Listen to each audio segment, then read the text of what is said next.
வேத ஜோதிடத்தில் ஒவ்வொரு கிரகங்களும் குறிப்பிட்ட கால இடைவெளியில் தங்கள் ராசிகளை மாற்றுகின்றன. அந்த வகையில் குரு பகவான் வருடத்திற்கு ஒரு முறை தனது ராசியை மாற்றுகிறார். தற்போது அவர் மிதுன ராசியில் பயணித்து வருகிறார்.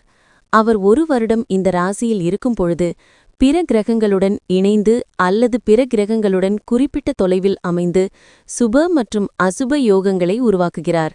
அந்த வகையில் செப்டம்பர் 25ஆம் தேதி சுக்கிரனுடன் இணைந்து அவர் அர்த்த கேந்திர யோகத்தை உருவாக்குகிறார்.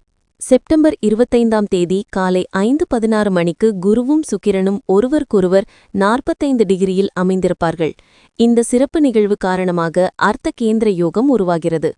சுக்கிர பகவான் தற்போது கேதுவுடன் இணைந்து சிம்ம ராசியில் பயணித்து வருகிறார்.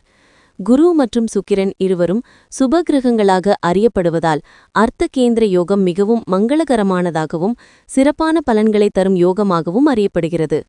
குரு பகவான் தேவர்களின் குருவாகவும் சுக்கிர பகவான் அசுரர்களின் குருவாகவும் வணங்கப்படுகின்றனர். சிம்ம ராசியில் பிறந்தவர்களுக்கு புதன் மற்றும் குருவின் அர்த்த கேந்திர யோகம் மிகவும் நன்மை பயக்கும். சுக்கிரன் தற்போது லக்னத்தில் இருக்கிறார். சுக்கிர பகவான் அழகு, செல்வம், ஆடம்பரம், பொன், பொருள் ஆகியவற்றின் காரகராக விளங்குகிறார். இதன் காரணமாக சிம்ம ராசிக்காரர்கள் அதிக செல்வாக்கை பெற இருக்கிறீர்கள். உங்கள் வாழ்க்கையின் ஒவ்வொரு பகுதியிலும் வெற்றி கிடைக்கும். தன்னம்பிக்கை மற்றும் தைரியம் கணிசமாக அதிகரிக்கும். பெரிய முடிவுகளை எந்தவித தயக்கமும் இன்றி தைரியமாக எடுத்து அதில் வெற்றியும் காண்பீர்கள்.